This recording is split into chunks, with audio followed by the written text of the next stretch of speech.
Hello friend, welcome to my channel smart boy Subhajit. চলে এসেছি একটা নতুন ব্লগে। আজকের ব্লগটা কী নিয়ে হবে সেটা তো থাম্বনেল আর টাইটেল দেখে বুঝতে পেরে গেছো।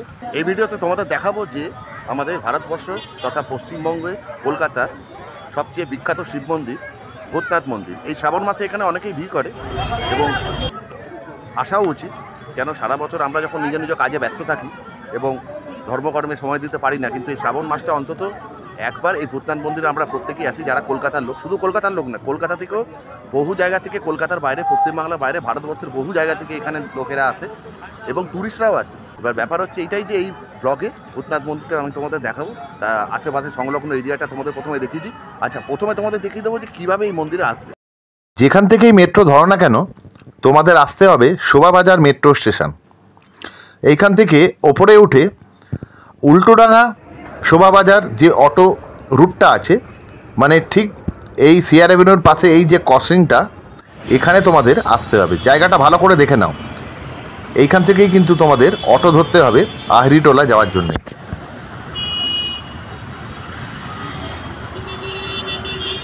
ওই দিকে অটো আমাদের নামিয়ে দিল। ওইখান থেকে 2 মিনিট হাঁটা পথ, 2 মিনিটও না, এইখানে চলে এসেছি।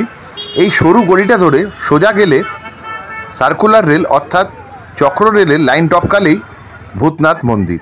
তোমরা জায়গাটা কিন্তু আবারও বলছি ভালো করে দেখে নাও, কোনো রকম অসুবিধা যাতে না হয় আমার ব্লগ দেখে গেলে। তা সরু গলি, এখান থেকে হেঁটে চলেছি, পায়ের তলায় যথেচ্ছ কাদা এবং জল আছে। এইবারে দেখো, এটা হচ্ছে সার্কুলার রেল অর্থাৎ চক্র রেলের লাইন।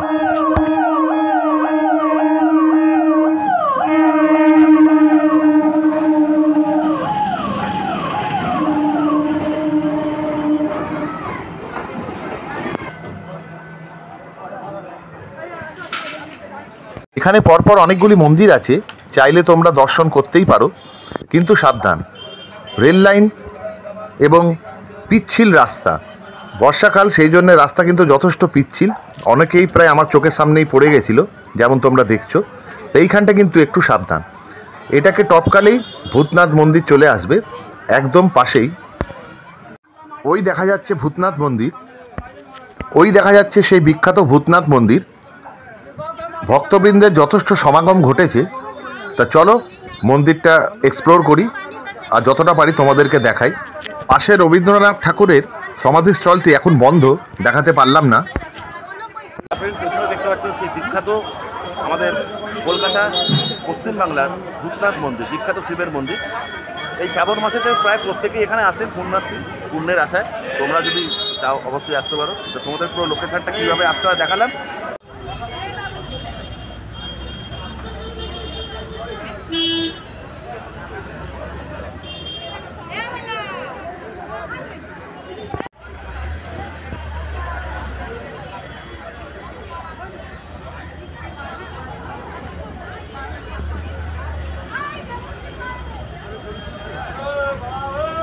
আর চলো গঙ্গার ঘাটটা তোমাদের একবার দেখাচ্ছি।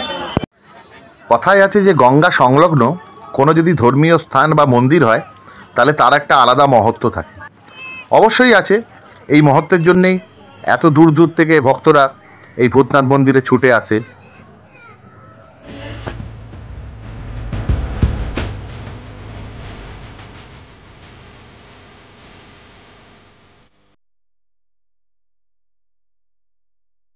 গঙ্গা সংলগ্ন ঘাটটি একটু অপরিষ্কারই দেখলাম। ফুল, মালা এবং বিভিন্ন পূজার দ্রব্যাদিতে জায়গাটা ভর্তি, এটা একটু লক্ষ্য রাখতে হবে।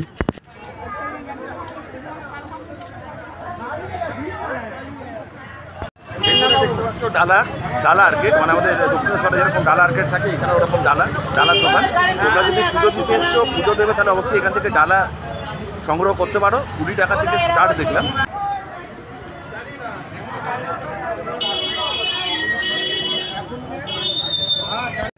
এখানে তোমরা দেখতে পাচ্ছ গরিবদের যদি তোমরা কিছু খাওয়াতে চাও, তাহলে এখান থেকে কাকার দোকান থেকে সংগ্রহ করতে পারো। তো কাকা, এখানে কি কি আছে? এর মধ্যে লুচি, জিলিপি আর কি আছে? কি কি দাম আছে একটু বলো। এইটা 15 টাকা, এটা 20 টাকা। এটা 20 টাকা কেন? একটু বেশি আছে নাকি? তাহলে তোমরা এই কাকার দোকানে অবশ্যই আসবে। এবার তোমাদের দেখাবো নিমতলা মহাশ্মশানের কাঠের চুল্লিতে যেখানে দাহ করা হয় সেই জায়গাটি।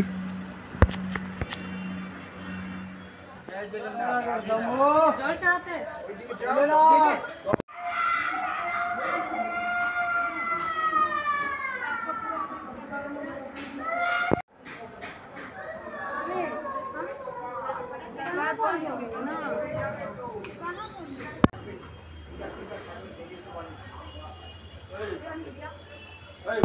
তোমরা যদি আমাদের এই ভূতনাথ মন্দিরে আসো তাহলে অবশ্যই এই মোটা বাবার মন্দিরটা অবশ্যই দেখবে। এটা এখন বন্ধ আছে অ্যাকচুয়ালি, একটার সময় বন্ধ হয়ে যায়, আবার 2টো আড়াইটার মধ্যে খুলে যায়। তা দেখতে পেলাম না, যতটা দেখতে পেলাম ততটা তোমাদের দেখাচ্ছি।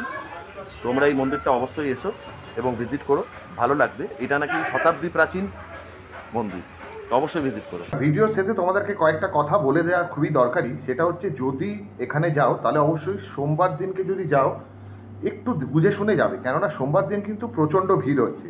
মানে বুঝতে পারছো, সোমবার বাবার বার, তারপর শ্রাবণ মাস, প্রচণ্ড ভিড় হচ্ছে। যদি বাচ্চা টাচ্চা নিয়ে যাও একটু বুঝে শুনে যাবে।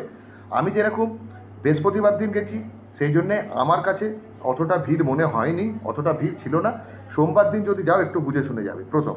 আর দ্বিতীয় জিনিস হচ্ছে, যদি তোমরা হাওড়া থেকে আসো তাহলে অবশ্যই হাইরিতলা যে ঘাটটা দেখালাম ওই ঘাটে লঞ্চে করে আসবে, ওইখান থেকে হেঁটে 2 মিনিটের পথ, ঠিক আছে? আর ভিডিওটা যদি ভালো লেগে থাকে তাহলে একটু লাইক, কমেন্ট, শেয়ার, সাবস্ক্রাইব করে দিও, তাতে আমার একটু উপকার হয়ে যাবে। চলো দেখা হবে অন্য কোনো ভিডিও নিয়ে। বাই। আর বাম বাম ভোলে।